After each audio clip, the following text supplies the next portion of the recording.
welcome back. Now we're going to be looking at another A-star exemplar piece from AQA, and this time the piece is going to be for question 6. Question 6 is the one worth the most marks on the paper. It's just under a third of the marks for the whole thing, so it's well worth doing very well, as this student here has done. So what we're going to be looking at is the response of the AQA, again with the kindly added examiner's annotations on them, and then we're going to be looking at where this person's actually picked up marks from the communication, organization of ideas, and the skills that we mentioned, we went through in previous videos. And I'm going to be referring to my basic outline of how you want to go through this. Okay, remember, you isolate your point of view, you build it, back it up, acknowledge and neutralize opposing view, and then aim higher, and hopefully that will come across quite heavily in this response that we're about to read. So great. Question was, your school or college is inviting entries for a writing competition. The topic is dangerous sports activities and pastimes are selfish, often put others at risk, and should be discouraged. Write your entry arguing for or against this view. Extreme sports is a definition for a decidedly dangerous, fast-paced sport with the extremities of this activity heightened to provide maximum enjoyment. So straight away we're building up. In an extreme sport, people jump off cliffs, down cliffs, out of airplanes, or without a bungee rope attached, all with or without a bungee rope attached, all voluntarily. Why? To experience something, to feel adrenaline pumping around their body, or to feel weightless and powerful. So afterwards they can try and fail to describe how brilliant it was. So what's clever in this build up is it's taken its time and it's paced it out nicely. So very kind of factual start, allowing us to absorb in and almost agree. Here a little bit of humor, with or without a rope, and then why, and then here we get to the actual final, the actual isolating point. This person's obviously going to say that it's good. So what we've got here is engaged. So obviously the words here provide maximum enjoyment. It's engaging. The why here is rhetorical, inviting us to just think about it before we actually get an answer. And then this description here, so afterwards they can try and fail to describe how brilliant it was. So that's emphasizing that the feeling you get from doing such things is beyond words. So that's a really well controlled sentence. So we've seen it here, it's been built up, again isolated and then built up. We haven't gone into the majority of the argument where all this is going to happen, but it's going to come soon. We've got clarity of thought, it's really well structured, the whole text is well organized so far as we've built up. We've got a variety of sentence lengths that we've actually seen here, good punctuation with the dash, and the punctuation with the exclamation mark as well, which is actually referenced here, and then this sentence here is really originally put, so it's very persuasive as well. So far so very good. Yes, it is dangerous, so we're going to look, just as mentioned here, acknowledge the opposing view. Yes, it is dangerous and sometimes people can get hurt, but if, in the words of Cheryl Cole, it's worth having, it's worth fighting for. So I presume that's a lyric from a song or something that she very famously said, and it engages the audience. It is a quotation from someone else, so it is actually dealing with structure in a slightly different way, and it's it's clever because obviously it's tying into a popular cultural icon, and it engages the audience. Taking risk is half the whole experience of the event. So obviously here that's good because we're, and again, deriving things from that quotation. Feeling like your life is in someone else's hands or that your body is at the mercy of nature.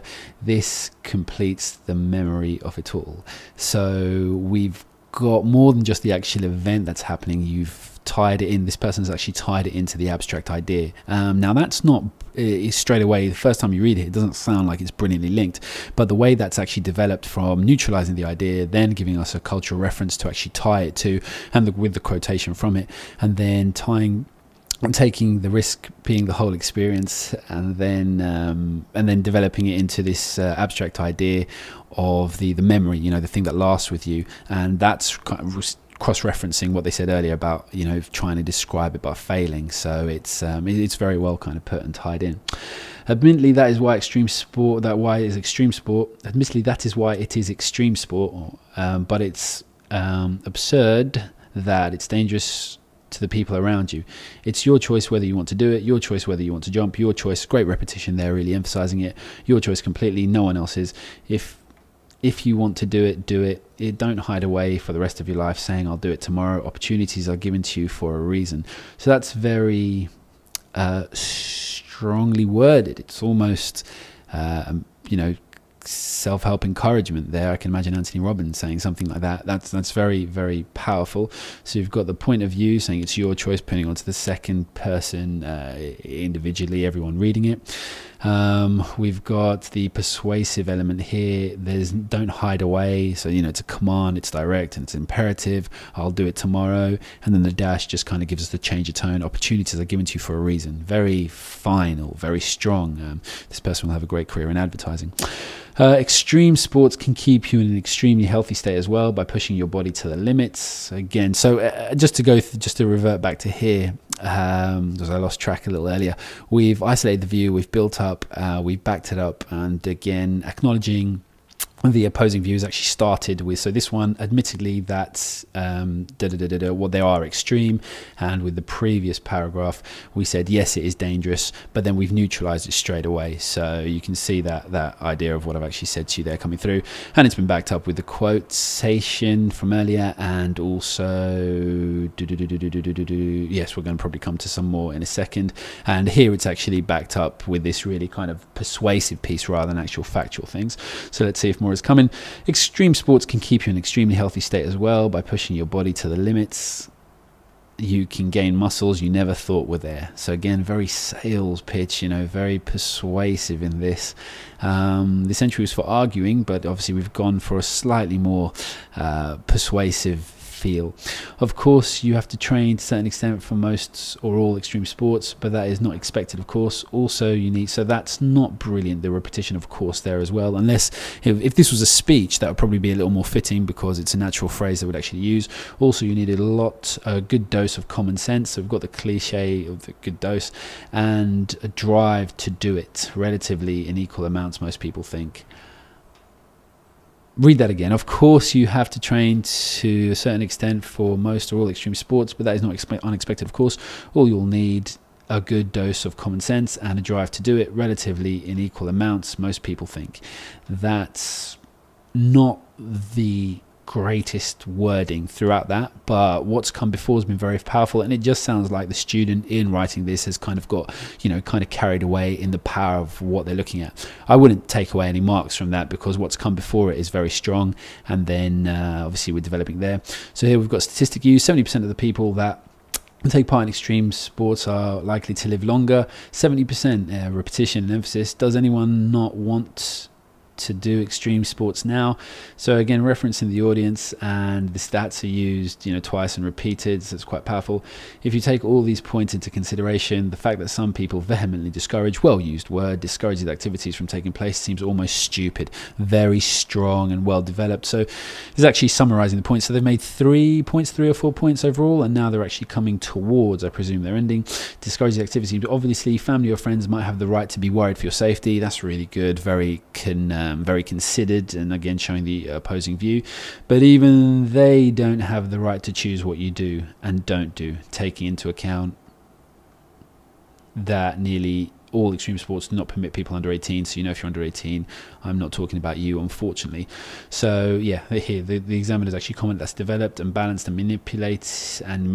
That's true. Talks to people, gives them both points, and well used brackets as well, actually, putting that in as a side point, and again just kind of highlighting the safety without banging on about it. Very good again. The origin of the term extreme sport was first used by Ben Richardson, an adrenaline junkie in his late 20s who jumped off a cliff without a parachute into the sea below. This radical action started the revolution that drove sport as a culture to find new ways to reach new goals. That paragraph alone is, worth being up there with the A-star stuff, simply because it's very mature. And obviously this, I presume, would have come from the material that came with the exam. But this one here, it's, you know, it's tied into such a big idea, and it's so open-minded, and it's so refreshing. So I really would have taken that. Again, if it's referenced from if you did the paper and you know it's referenced from, or you have the paper and you know it's referenced from the actual source material, then that's a shame. But it doesn't seem so, because the examiner seems to have given a lot of marks, so they would have known. Ben Richardson was quoted in so many ways, so many newspapers. There was enough to create a 500-page book. So great example of hyperbole. And if this is made up, then that's great, you know, using making up an experience to actually get the emphasis of the emphasis of the whole thing across. Take your life as if your own. It was given to you for a reason. Lovely quotation.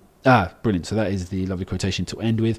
So it is very, very powerful. If we look over it again, writes in a way shows clarity of thought, definitely all the way through. There's just that one muddled paragraph. Engages the reader with details, succinct arguments, and a range of variety of persuasive ideas, definitely.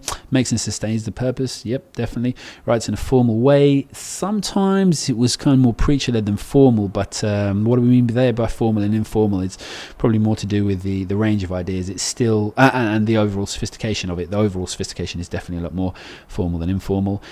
Shows control of extensive vocabulary, and writes a whole text in continuous everything is done here. So that's why it's got 23 out of the possible 24, so it's near on perfect. So the examiner hasn't taken away any marks for a couple of the spelling mistakes, missing words, etc., because that's it's just a slight oversight, not major. It didn't really stop our understanding all the way through. It was just once or twice, but it'd be quite harsh to penalize such a good and direct piece as that. So if you look through what I put for you, just as to remember, this is going to be on your final notes as well. Whatever you're doing, you remember, isolate your view, build it, back it up, acknowledge and neutralize, and then do it 3 or 4 times, and then try and tie into higher ideas.